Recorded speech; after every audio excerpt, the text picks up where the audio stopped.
What's going on, guys? It's the Bigs Podcast, episode number 10. And I know we promised you guys a CBA episode. We will be doing that, but it feels like we just need to do that after the deadline because we've got so many signings. So many guys have signed in so many places, and trades have been happening up to the minute.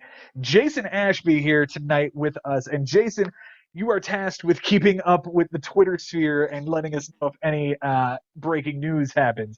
How you doing tonight? Yeah, Joe, I'm doing great, doing great. Yeah, it's been a crazy, crazy weekend. Last couple of weeks has been just incredible. I have my eye and my pulse on the Twitter, and yeah, I will wave my arms up and down when there's breaking news. So be ready. All right, we will be waiting. And with us as well, the only Yankee fan that will ever appear on this podcast, and a guy who's probably very disappointed to see all of these names going all of these places. And the Yankees have done Jose Peraza. Mike Haber, how you feeling today, buddy? Thanks for that introduction, Joe. Now I feel like crap. I feel great. Thanks for having me. Hope you guys had a great Thanksgiving. Because we just passed that. All this baseball, like you forget about Thanksgiving. But hope you guys had a great holiday and happy to be here. Well, we appreciate you being here and happy Thanksgiving to you as well. Well, let's get started here, guys. It really started with Steven Matz, right? Steven Matz goes out and signs a 4-year, $44 million contract with the St. Louis Cardinals. That Cards rotation all of a sudden looks pretty damn good, right? Flaherty, Wainwright, Miles Michaelis, Steven Matz, Dakota Hudson. That sounds pretty good. Jason, what do you think? We got to play these guys. Yeah, yeah, that's a solid five, and like I know they were talking about putting, wanting to put Alex Reyes back into the rotation also, so he's still around. Yeah, that rotation is solid. Those are big names. And for it's funny because leading up to that, I don't think I heard the Cardinals as being one of the teams that were in on Max. Like it was the Mets were in on him, the Blue Jays wanted him back, some of the California teams were looking at him, but I didn't really hear much about the Cardinals being in on him. But big signing for them. Yeah, yeah. And the one thing that's going to be interesting here is the reaction from the New York Mets ownership. But before I get to that, Mike Haber, Steven Matz would have fit pretty nicely into the Yankees rotation, would he not? This is a pretty decent guy that's now landed himself in St. Louis.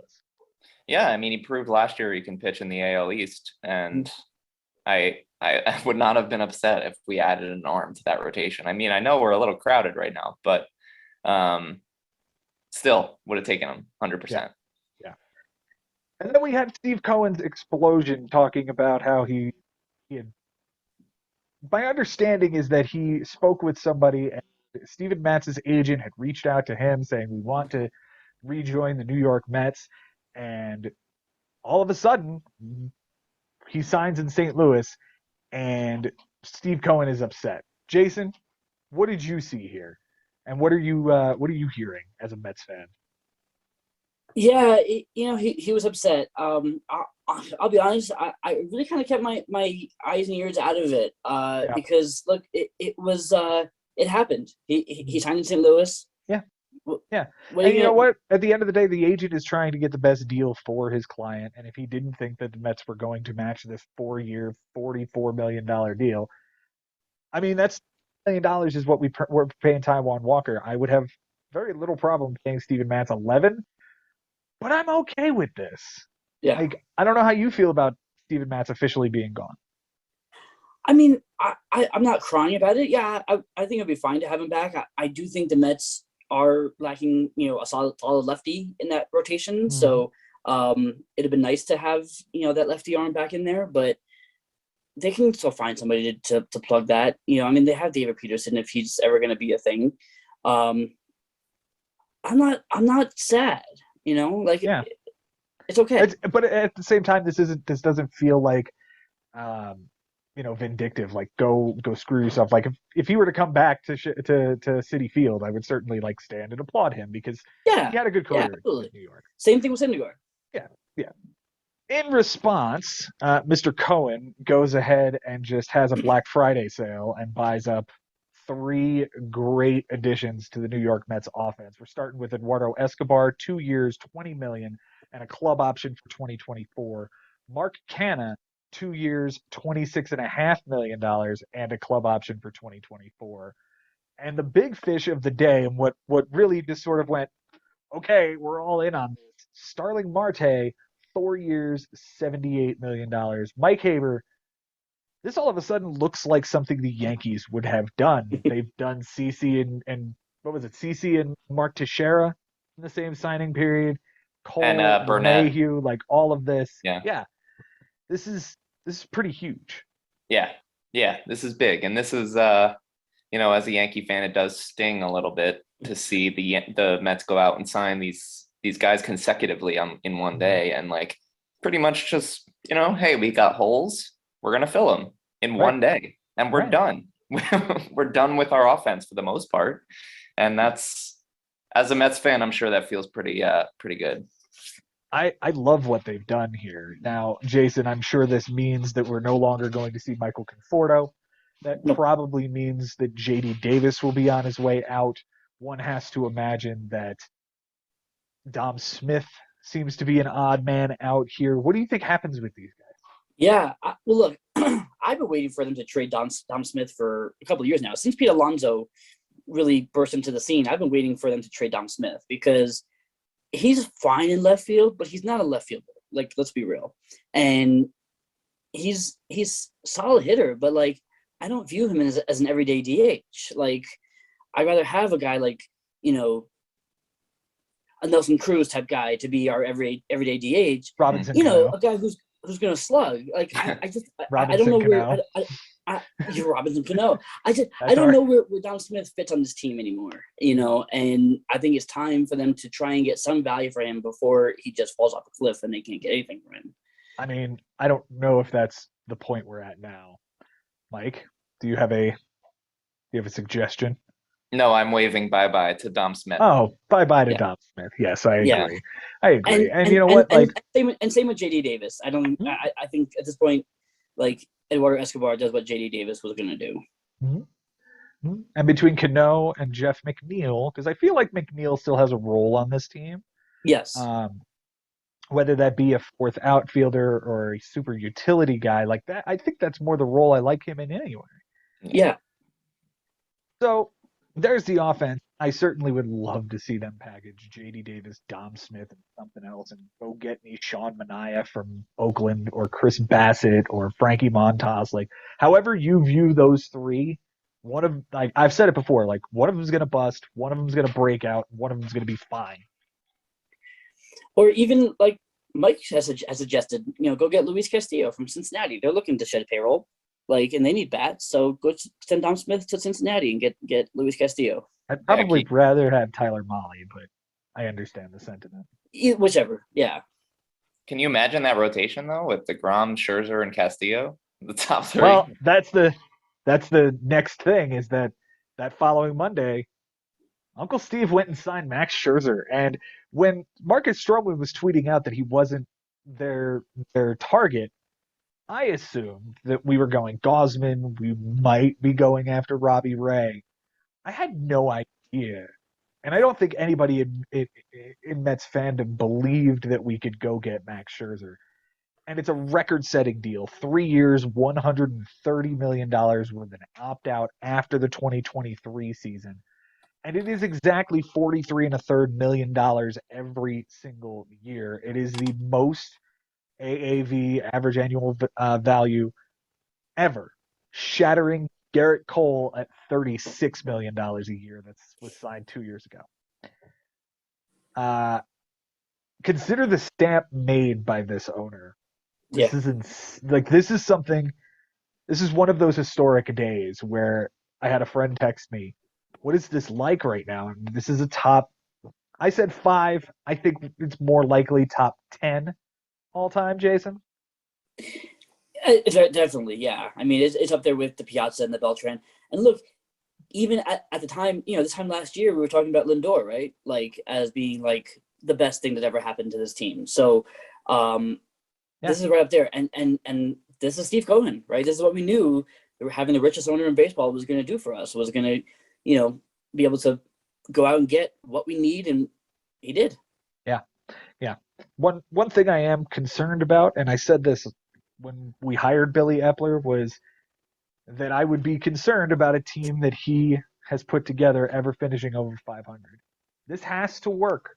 Yes. This is a very good day in Mets history, but this has to work. And we've seen days like this before. We had the Robinson Cano and Edwin Diaz trade. Then we had the Lindor trade. And now we've got the Scherzer signing, all in the last 3 years.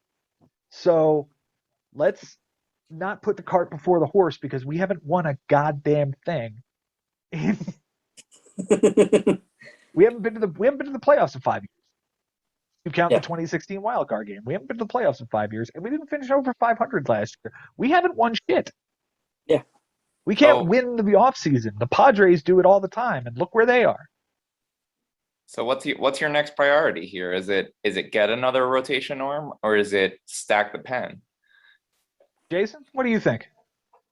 I still want them to get a lefty starter, whether that's via trade or free agent. If it's Manaea, but I think that's something they're lacking. Because especially since they do play in the NL East, so you have Juan Soto, you have Bryce Harper, you have guys in there that are that are lefty boppers. It'd be nice to be able to have a guy in there that can kind of tame them through a good 2 or 3 at bats in a game. Yeah, I would love to see. See, I feel like the lineup is pretty set now, and we could break down how you would set that lineup, but I think that's a whole nother show in and of itself. I feel like the lineup's pretty set, maybe a bench bat, but what I really want is a couple of bullpen pieces. I want a lefty in that pen to replace Aaron Loop. Yeah. And I want a lefty long wingman, or like something in the like Joey Lucchesi type role, because we're not going to have him this season. So like, you sign somebody to a 1-year deal. I don't know what lefty is out there that it could possibly be. That kind of looking of role. at like Kwang Young Kim we were talking about. That's not a terrible idea. I don't hate that. I don't hate that at all. Maybe like an Alex Claudio kind of guy. No, he's a one-inning dude. I mean, there's really, actually, I heard, they were still looking back at Brad Hand again. Yeah. There's not a whole lot.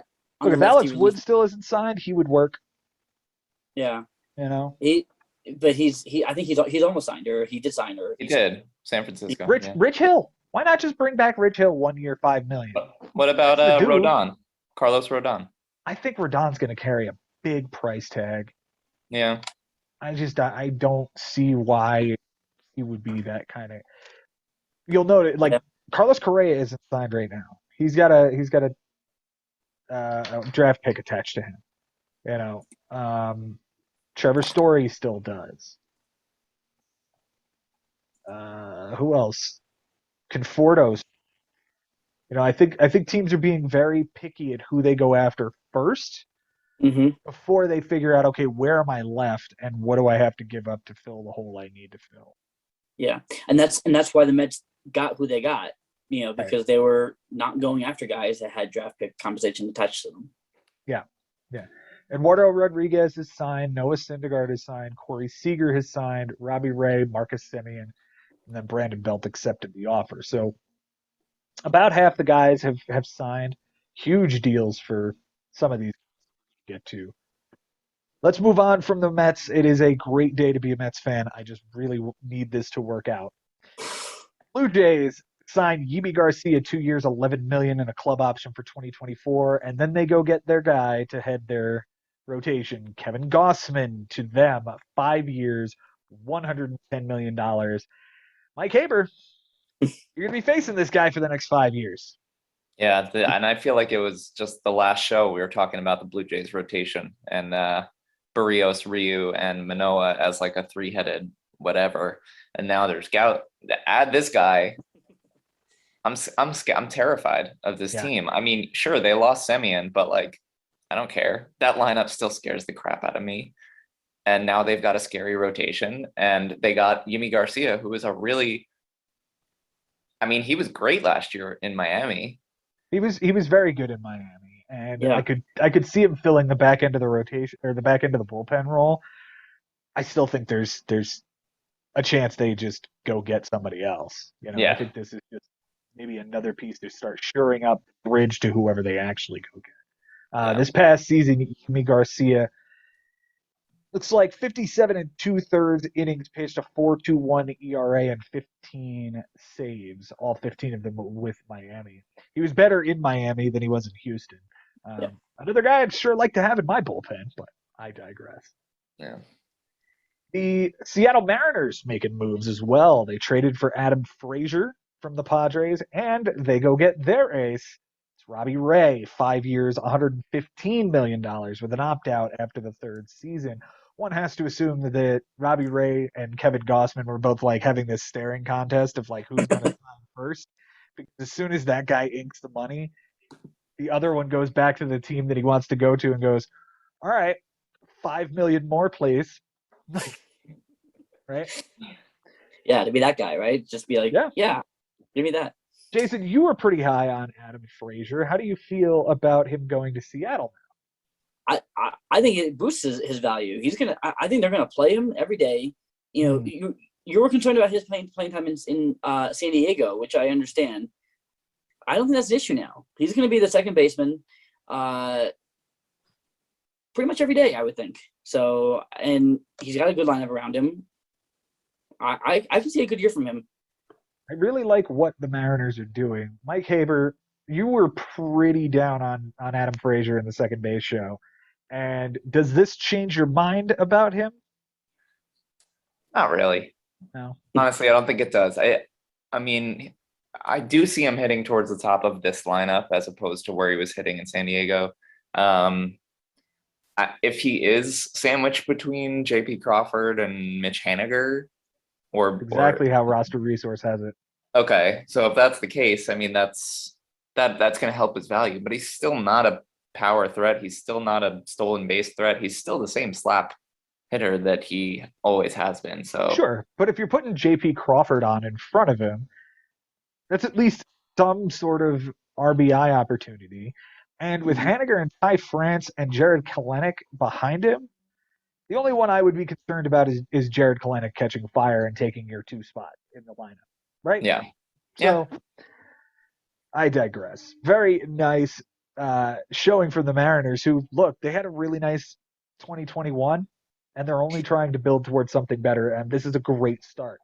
And let's talk about Robbie Ray for a second, because I feel like that's what was one of the Mariners' pitfalls last year. Like, you're relying on Chris Flexen, who had a great year, but is Chris Flexen really capable of doing that again? I don't think so. But now you have a guy, in Robbie Ray, who is, he's the reigning Cy Young Award winner. Like, that brings some real legitimacy to your club. Yeah, I don't necessarily think they're done either. I think they could go out and find another starter to put in this rotation. As it stands right now, it's Robbie Ray, Marco Gonzalez, Chris Flexen, Logan Gilbert, and Justin Dunn. Justice Sheffield is still hanging around somewhere, I'm sure, as an option, but that's not exactly a great lineup. Mike Haber, how do you feel about that? Yeah, and the thing that scares me about Robbie Ray is, like, he won a Cy Young last year, great, but like before that, he was all over the place, and I think something can be said about the fact that it was a contract year last year, and he was pitching for a contender. I'm not saying that Seattle can't contend, because they can, but do I see Robbie Ray repeating the season without regression? No, I don't think so. Yeah, I don't think you're going to have him throwing to a 2.84 ERA next season. But let's see. Safeco plays pretty big. Houston's a bandbox. LA is probably neutral. Oakland is huge. What am I missing? Texas is like neutral now. It's not a terrible move. It's at least an upgrade in Parks from the AL East. I think Seattle's going to be good, and if they're going to be good, he's got to be good, right? Yeah. And that's it. He's not in the AL East anymore, so he doesn't have to deal with the Yankees and the Red Sox and the Rays. Like he can. No, but he does have to deal with the Astros and the Angels. Those two Yeah. offenses will be good, and we haven't even talked about what Texas did yet. So it's not a lateral move. It is an upgrade, just not as much as I think some people would imagine. Right. Let's talk about Houston really quick. They go ahead and sign the meme lord known as Hector Neris. 2 years, $17 million. Jason Ashby, I know you love this man with every fiber of your being. What do you think about Hector Neris as the setup guy for Ryan Presley? Yeah. Well, he's out of Philly, so who knows? Maybe that'll mean something. Actually, Philly's bullpen has always been a clusterfuck, and I don't hate the idea of like getting in on this guy very late in the draft next season. If something happens to Presley, see what like happens. He's a nice guy, right? So. And if anything happens to Ryan Presley. Yeah. All right. Rangers now. Texas Rangers go ahead and sign Marcus Semien. 1 year. 7 years. $175 million. No opt-outs. Semien has no protection from trade either. They didn't give him an opt-out. They didn't give him no trade clause. So he's just theirs. And then whenever they decide that they're going to break it down, they'll ship him somewhere. Guaranteed on that. Mike Haber, how do you feel about Marcus Semien in Texas? I think he'll excel. I was a little bit worried when it was just Marcus Semien going to Texas. I thought he would be a star in a lineup where pitchers can pitch around him. The second signing that you didn't get to yet. Right. There is a second signing, and I know this is the one Mike Haber is most excited about. Cole Calhoun, 1 year, $5.2 million with a club option for 2023. Tell me all about your love for Cole Calhoun, Mike. Yeah, I really am obsessed with Cole Calhoun. I think that this is like, he is a player with a lot of youth and a lot of I can't lie anymore. I'm not a big fan of Calhoun. I'm sorry. Cole Calhoun, full of youth at exuberant, 34 years old. Yeah. They also signed John Gray, 4 years, $56 million. More on him in a minute. Corey Seager's the one that I think you are most upset about, right? 10 for $325, limited no trade, but no opt-out and a $5 million signing bonus. Mike Haber, you wanted this guy, didn't you? Yeah, this was the name I wanted for the Yankees lineup. This is a guy to build a future around. Sure, I mean, 27 years old. He's like coming into his prime. He's already got awards hanging on his wall. This is a guy you build your team around. And now let me ask you this question. Sure. Do the Texas Rangers have the best middle infield in baseball? That's a good question. That's a really good question. I guess I have to wait and see how everybody else shakes out. Mm-hmm. I kind of tend to think so at this point. I mean, unless we're saying that Marcus Semien plays third, then, whatever, but yeah. I digress. I can't really think of any pair up the middle right now, like Bogarts, and if they go sign, like, I don't know, whoever would be an equivalent to that. Yeah. If there is one. I don't know. The only other I just lost it. Is Atlanta? You can make a case for Albies and Swanson, maybe. You can make the case that Albies is on the same level as Marcus Semien. I don't think you can make the same statement that Corey Seager and Dansby Swanson are on the same level. No. So no, I think you're right. I think as the league shapes up right now, I mean, until we see where Correa and Story go, but I was just gonna say, if Carlos Correa signs in New York and you're gonna tell me it's LeMahieu and Carlos Correa, that would be an argument. Yeah. That would be an argument. And as for the Rangers themselves, look, they're in contention with Houston. They're in contention with Seattle. We just talked about it. Like, I think Oakland is all of a sudden looking at the writing on the wall and going, we're not going to compete for a couple of years, and that's okay. So we're just kind of waiting for the shoe to drop on that. Um, do these series of moves have you guys feeling like the Rangers could win the division next year, Jason Ashby? Uh, I don't know about that. I'm still suspect about their rotation. Yeah, Mhm. and that's where I wanted to sort of bring it into John Gray. Like, what Yeah, is John Gray? I mean, like he'll be useful, and especially he's out of Coors Field now. But um, I I can't even really name anybody else that's in that rotation. Like Dane Dunning, like Dane Dunning's there. Yeah, I'll get you their rotation in a moment. Spencer Mike Haber, Howard. do you have any idea who John Gray is? No, I think we're gonna find out who he is. I mean, who are any of the Rockies pitchers? How do we know for sure who any of them are, honestly, until they leave? Right. And years past, you would say, wow, that really sucks going from Coors to Texas. But Texas doesn't play as big as it used to.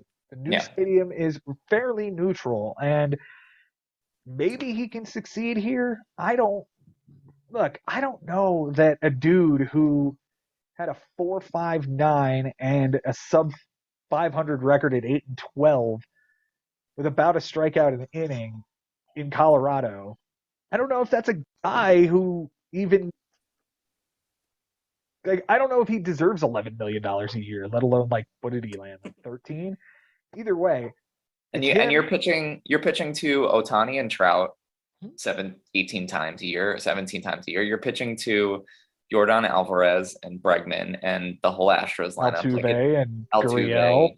Yeah. Kyle It's not an Tucker. easy division to No, No, pitch to. So no. Oakland will be fairly easy. Seattle will not be very fucking easy to pitch to.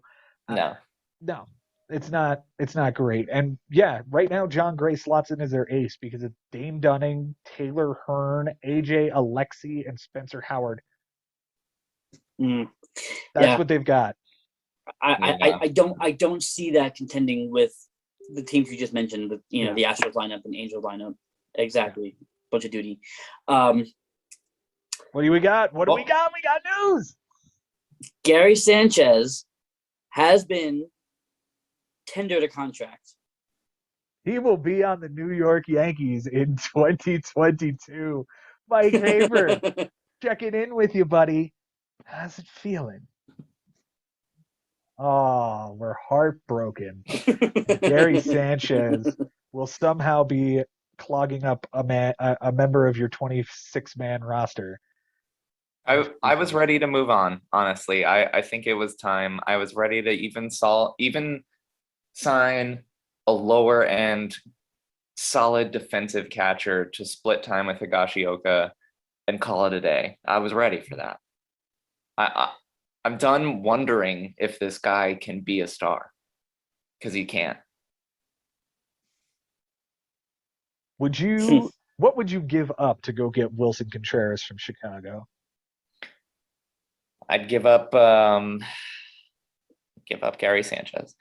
Obviously, I'd give up Gary Sanchez. I would give up one of our young pitching prospects. I would Luis Heel. Luis Heel, Clark Schmidt. or I would give up Davy Garcia in a heartbeat. Well, I don't think Um, Davy Garcia has the value that he did coming out of 2020. no, Yeah. I think that would have been the time. yeah, but Clark Schmidt, I'd give Clark Schmidt. Okay. And I feel like that would be kind of close. But you know what? I'd also consider Miguel Andujar. If they were gonna package something with Contreras and a pitcher like Hendricks, I'd throw in Andujar because that's a guy. You're gonna take Clint Frazier from us. Okay, you can take Andujar too. Have fun. Once upon a time, that was the duo that was going to go get you like a number one pitcher. Was Yeah. Andujar and Frazier, and now it's well, Frazier got you nothing, Nothing. and Andujar is just sort of like is it really the shoulder? Is it that bad? Like was it that bad an injury? Or it just was a fluke freak year that he had one great year. Yeah. I don't know, but like the way that the front office handled the Clint Frazier situation when we had so many opportunities to get something back for him, it's horrible. And they're gonna make the same mistake with Andujar. Oh, what a mess. What a Yep. mess. What a time to be alive where the New York Mets are the belle of the ball right now and the Yankees are dropping. Yep. The Miami Marlins. Miami Ugh. Marlins have done quite a bit here this offseason. Let's start with the Avisail Garcia signing. 4 years, $53 million. We had heard quite a bit that the Marlins were interested in Nick Castellanos. And I don't know if that would have been a better fit, but what I will say is that it is not surprising that Avisail Garcia goes off the board. And I'm hearing things that Castellanos is looking for a 7 or 8 year deal. I heard Maybe that that's too. not what, yeah, maybe that's not what the Marlins were looking to sign up for. They'll just take this one from Avisail Garcia. Jason, how do you feel about Avisail Garcia in Miami? Why not? You know, I feel like 4 years was a little much for him. He's not young, so I was surprised to see them hand out 4 years for him. But he's a 30. quality hitter. Like, Yeah. and like I think also he's going to bring some real good another good veteran presence to that young lineup. So that has value. They did designate Lewis Brinson for assignment today, so he's kind of the casualty of that. But I think with him and Jesus Sanchez and I look, the Marlins have been a pain in our rear end for a couple of years now, and they keep doing these things to like improve themselves and make us remember that they're not nothing. No, this is going to be a team that will compete, and it might compete as early as 2022. I could see the way that this works. Avisail Garcia definitely replaces Adam Duvall in this lineup. And Mike Haber, I don't know if you're looking at this lineup, but it's not bad. It's not bad. I'm underwhelmed. I think they needed a bigger bat than Garcia to if you went out and got Castellanos and plugged him in after Jazz Chisholm and Miguel Rojas, like I think that's significant. Avisail Garcia, I don't. It doesn't do a lot for me, honestly. I don't think that this is the you all of a sudden look at this offense and think, well, the Brewers got there with this, and they had Christian Yelich. Yeah. So the Marlins did just get Wendell too, right? That they right. can plug into this lineup. Yeah, that's the other one that they just traded for Joey Wendell. They have traded for Jacob Stallings as well, which that sort of rings the bell on Jorge Alfaro being gone. That's a pretty big return piece from the JT Realmuto deal. I think it was JT Realmuto deal. Yes. And if you're just going to sort of try to trade that piece off and just move on, that kind of sucks. Yeah. Yeah. But it's like, what is he? He's 28. Mm-hmm. They've been putting him in the outfield. I just don't see him as an outfielder. I mean, he did all right, but he's got a good arm. He definitely has a good arm. Yeah. It'll be interesting to see what they do. My opinion here is like you have a dynamite starting rotation, you have a good bullpen, and you have great catalysts at the top of your lineup. Like you need one huge impact bat, and this is a scary team to me. And I don't think they've done it yet. Well, and here's the thing. I like Jesus Aguilar. I think he's a really safe option at first base in a year where first base is going to be particularly thin. Mm-hmm. And I believe in Jesus Sanchez. Like, there's something there from this guy. That's going to be huge. Brian De La Cruz is not nothing. Exactly. I think he's a dark horse. Yeah, I think all three of their outfielders could potentially hit 25 homers and drive in 80 RBIs. And if you get that from all three of them, that's huge. And you do it at a less cost than what you would do with Nick Castellanos, because dude's had an amazing couple of seasons and balled out this year. And don't forget, and they've said that just because they signed Garcia doesn't mean they're done. They can still go out and get a Nelson Cruz, to be their DH, or something like that. They can still go get a bat. I think if the DH is implemented in the NL Jesus Aguilar is very obviously the name that you would put at that position. And that gets Garrett Cooper into your lineup every day. Yeah. Who's Yeah, sure. another not nothing. Like if you really wanted to, I think next year drafting Jesus Aguilar and Garrett Cooper back to back in late rounds is a pretty decent strategy. Yeah. Yeah, I could see it.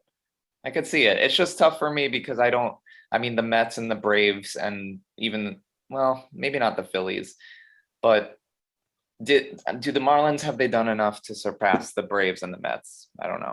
No, I don't think No. so. But I think they're going to be one of those teams, much like the Philadelphia Phillies this past year, who will hover right around 500, and that's a win for them. Yeah, that's They true. haven't even been sniffing 500, 2020 season aside, like in a decade, like, and yet they had Christian Yelich, Marcell Ozuna, and Giancarlo Stanton in their outfield. They had, I will say this much. This rotation is sick. Yeah. Sandy Alcantara just got his extension, 5 years, $56 million with an option for 2027. Trevor Rogers slots in as a very nice number 2. My heart bleeds to hope that Pablo Lopez can stay healthy for a season because holy hell, he's so good. Jesus Luzardo, they picked up from Oakland for literally nothing, and if you could fix this dude, he was a top prospect. Eliezer Hernandez is still there. We're still talking about top prospects that are on the way, like Edward Sixto Cabrera. Sanchez, Sixto Sanchez is going to be ready for a full season. Max Meyer, Braxton Garrett, like there's a lot to love in this Miami Marlins team, and I hate that they're in my division because they're really fun to root for. Like this is a fun team. It is a fun team. Do you hate that Derek Jeter helped put them together? No, Okay. no, I don't at all. Okay, cool. Derek Jeter may be a great, front office type. He's just an overrated shortstop. Got it. The Tigers will round us out here as they are the most recent person to make a big move here. We're not getting Javi Baez back, Jason. Oh, man, am I happy about that. That is 6 years, $140 million. Opt out after 2 years with no trade protection to 10 teams of his choosing every year. Jason, he's not going to be back. No. And you know what? Would I have been upset if he came back? No. But for 6 years, 140 million, like instead they went out and got the guys we talked about. And like that. We were just talking about Jorge Alfaro and the Padres just traded for him. Oh, there you go. Who'd they give up? Let's see. It's still breaking right now. Marlins trade catcher Jorge Alfaro to San Diego Padres. Per Craig Mish, he's a reporter for the Marlins. Yep. Don't know what they got back yet, but yeah, Jorge Alfaro is now a Padre. Does that mean he plays left field and Tommy Pham won't be coming back? Or is this a sign that it's Austin Nola on the way out? Right? Because they're not getting rid of Caratini. So no, that's Yu Darvish's guy. Right. So interesting. I still don't see Alfaro being an everyday left fielder. Like that can't be a thing. I don't know, man. What's their outfield look like right now? San Diego Padres. Their outfield right now is Trent Grisham, Will Myers, and Jurickson Profar. I could see a platoon with Profar and Alfaro and Austin Nola. Oh, they still have that kid Luis Campusano too. Yeah. I don't know what they're going to. It'll be interesting to see what they gave up. Like, I don't know that this is a championship level move, but it's an interesting one. Also, the Tigers have non-tendered Matthew Boyd. He's gone. There's a name that the Yankees could probably jump on. I'll take him. We'll get to more stuff here as we finish out. But let's talk about Javi Baez going to Detroit. How do you feel about that?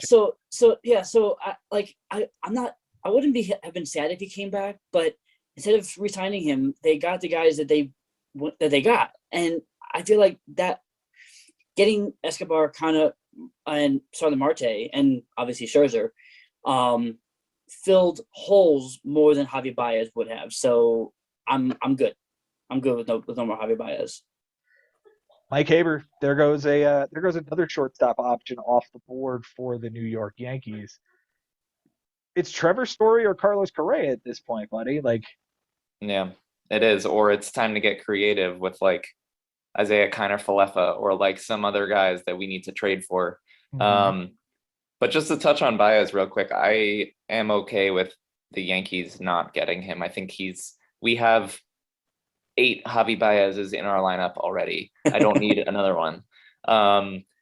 But that being said, I think he's a great fit in Detroit. Like we were talking about the catalysts at this lineup, like Akil Baddoo and Robbie Grossman, and we talked about the dynamic year that Candelario had and Jonathan Scope, and we have got Torkelson coming up. Like I think this is a good fit, and this is a guy that he strikes out a ton, but he is surrounded by contact hitters who can get on base. Yeah, he's surrounded by contact and on base guys, Baddoo and Grossman especially.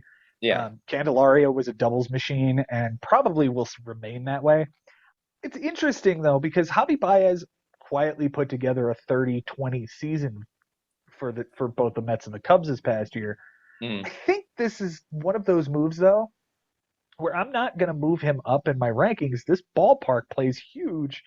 And if Javi Baez isn't giving you 30 homers and 20 steals, and he's only giving you, say, 18 and 18, I don't think that's really worth too much. So he might even move down for me. This is one of those spots where if it was here, if it was San Francisco, this is one of those big ballparks I don't really like getting hitters from.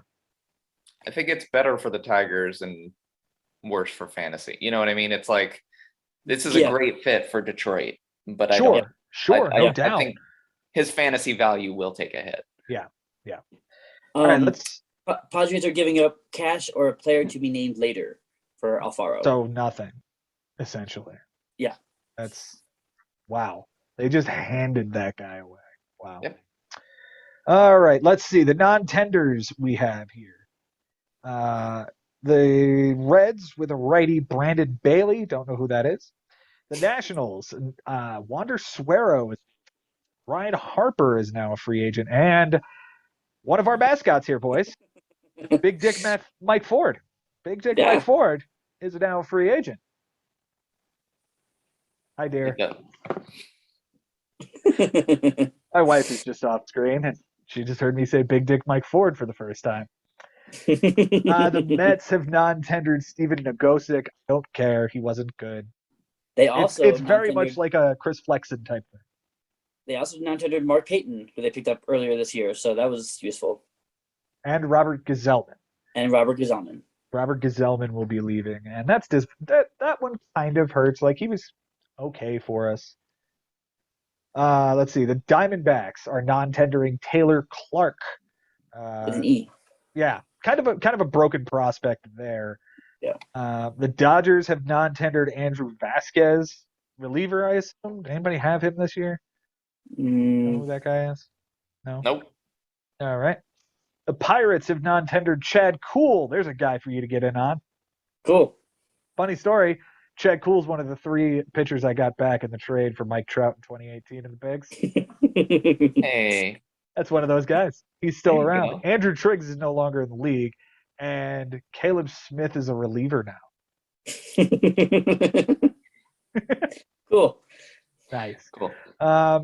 That news so far, I think. Am I missing anything, boys? Don't think so. We talked about Matthew Boyd. So just an opinion question, I guess. Sure. To sort of wrap it for me is, at this point, who do you think is like the winner, or who do you think is like maybe top 3 teams? Oh, the Mets have won. The Mets have absolutely won. The Mets are one. We just put Max Scherzer together with Jacob deGrom. Mm-hmm. Yeah.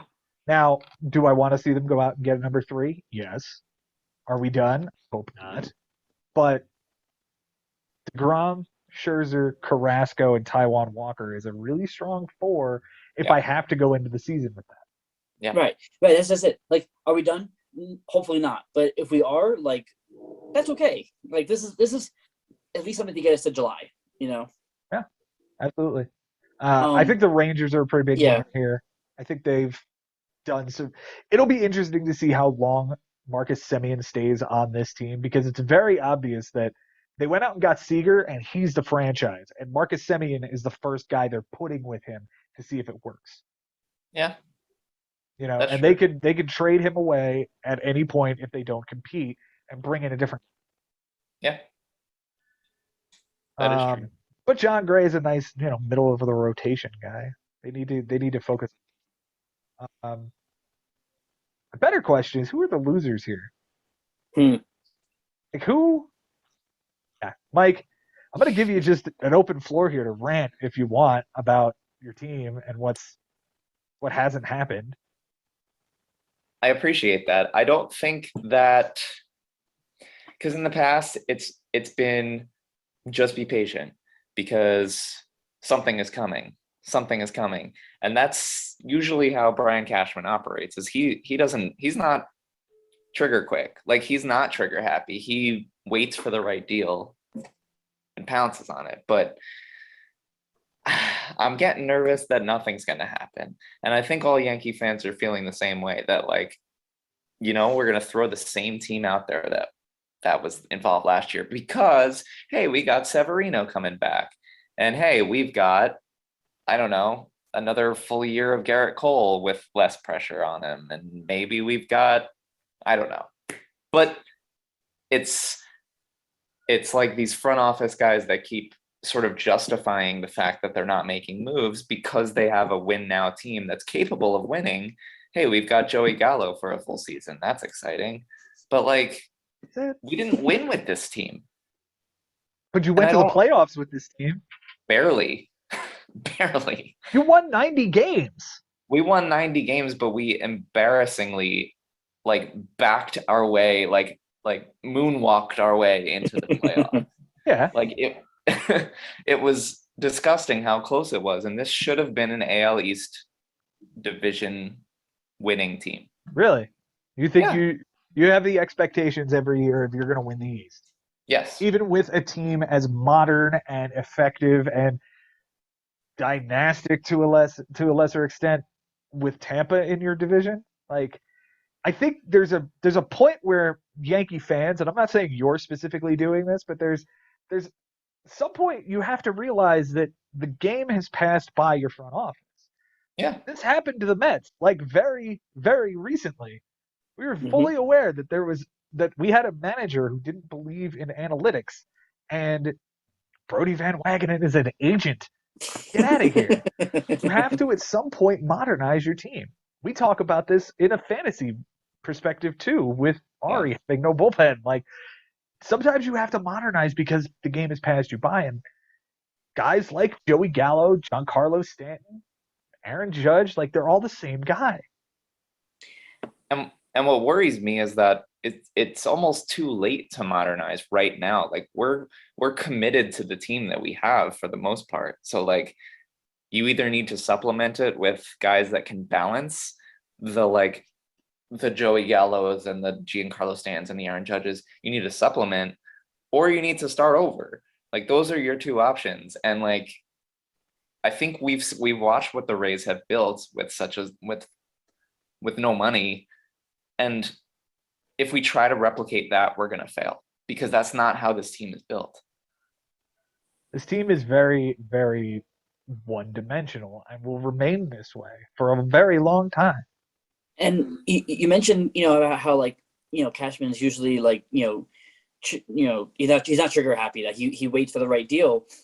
But right now, in the state of the game today, where this isn't a CBA show, but lockout is looming, right? So all these teams are making these hustle deals right now, and the Yankees and Cashman's doing what he does, just kind of waiting for the right move to come along, and you don't know what's going to happen after tomorrow, So I guess it's possible to be in on a shortstop and just wait for the last one, right? Like if they turn around and get Trevor Story because he's the last one to sign and it's the lowest contract of the four, don't you kind of feel good about that? I would feel good about that. I would feel good about anything. Yeah. Right now, they have nobody on their roster that can play shortstop. Nobody. You don't believe in Gio Urshela? To play shortstop? No. Jose Peraza did it for the Mets. Jose Peraza can do the YMCA in the fifth inning. What if they believe in Oswald Peraza? Sure. His younger, more talented brother, or Anthony Volpe. Yeah. Yeah. Like, you don't necessarily need to sign a shortstop for 5 or 6 or 7 or 8 or 10 years. You might just need a guy for a year or two. Go get a Jose Iglesias or Angelton Simmons to bridge the gap. Yeah. You hate that idea, don't you? I do. Because there is no such thing as a rebuild in the Bronx. It just doesn't happen. Yeah. No. You can't break it down. No. You're too committed. Yeah. So you either have to like suck it up and have Jason Nix play third, or have Andrelton Simmons play shortstop for a year. I mean, did you think Didi Gregorius was going to be a great shortstop immediately after Jeter? No, of course not. Right. You thought it was going to be like a 1 or 2 year holdover until you found something. Yeah. He was there for like 4 years, wasn't he? He was, and he was better than anyone expected. Exactly. So, maybe you get in on something that we would look as minute, like DJ LeMahieu going there in 2019, and you luck your way into something because it's the Yankees magic, and that's what they do. Yep. Yeah. A couple of quick, some folks who agreed to some contracts here right at the deadline. First baseman, another one of my distinct heroes, Rowdy Tellez, agrees to a 1 year, $1.94 million with the Brewers. I would love to see him in Yankee Stadium too. I know you love him. You love. I do. Yeah. I just want him to get 500 at bats. That's all I'm asking for. Give this dude 500 bats and see what happens. I think the Brewers might be doing it this year. The Yankees did do something. They agreed with Lucas Luetge, 1 year, $900,000 salary. So exciting. Isn't it? That's your championship move right there. He was pretty good though, right? He was good. He was good, and I'll take that arm in the bullpen. Okay. Anyway. The Orioles signed lefty Paul Fry, a 1 year, $850. It's $850,000, and he finished with an ERA north of 6. Pirates shortstop and Bigs, the league, the Bigs meme, Kevin Newman. Why are there French fries? Paul Fry. Paul Fry. Got it. Kevin Newman agrees to a $1.95 million deal with the Pirates. Looks like he's just going to be a bench bat at this point, I would imagine. Ji-Man Choi back to the Rays. 1 year, $3.2 million. Nice. I like G-Man. Rockies and reliever Tyler Kinley. 1 year, $1.025 million. Does anybody care? No. The Rockies. The Rockies probably do. Yeah. And did you see what the Yankees just did? What did the Yankees just do? Agreed to a $1.75 million contract for Domingo Germán. Wow. Nice. Looks like the Mets non-tendered Mark Payton, like Jason said, and the Cubs are non-tendering Jason Adam. Man with 2 first names. And the Brewers are non-tendering Daniel Vogelbach. That makes sense. You don't need him when you have Rowdy Tellez. They're basically the same guy. He did hit a big home run for them in the playoffs. But Absolutely. That's about it. Yeah. I think that will about cover everything, right? Do we have anything else? I think that's all I know of. I'm sure there'll be more things trickling in throughout the evening. I'm sure.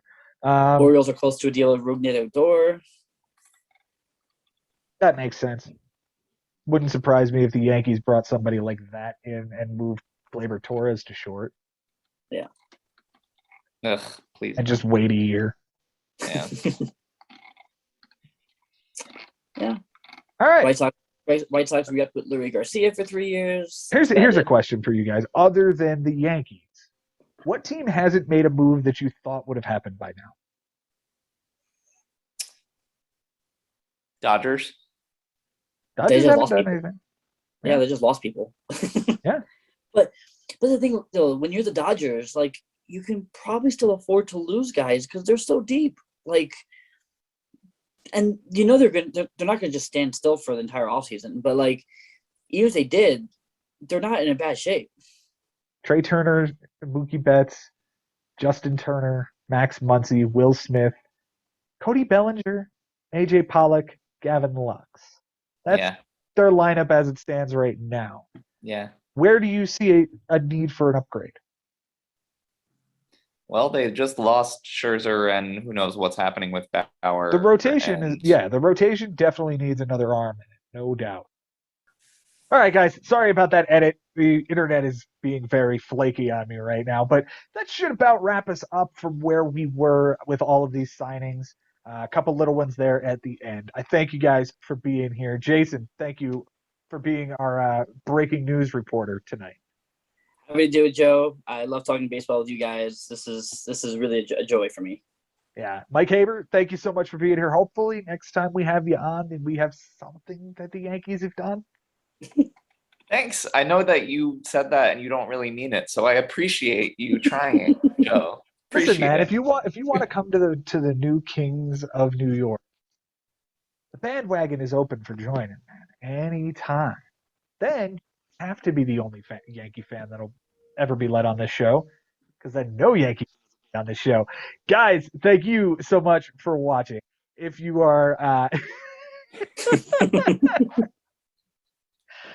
if you're watching us on YouTube, go ahead and hit that subscribe button. Ring that bell. Let us know that you want content as often as possible. You'll get emailed every time we upload stuff. To those listening on Spotify, Stitcher, Google Podcasts, Apple Podcasts, anywhere you get your podcasts, that's where we are. Thank you so much. Share this with all of your league mates. Go ahead and subscribe or give us a 5-star review. Follow us on TikTok. Follow us on Instagram. Always putting up new stuff there. Hopefully, we'll put up some of these bloopers next, and we'll see what happens with those. But until next time, guys, it's been real, it's been fun, and it is always real fun in the things. We'll see you next time.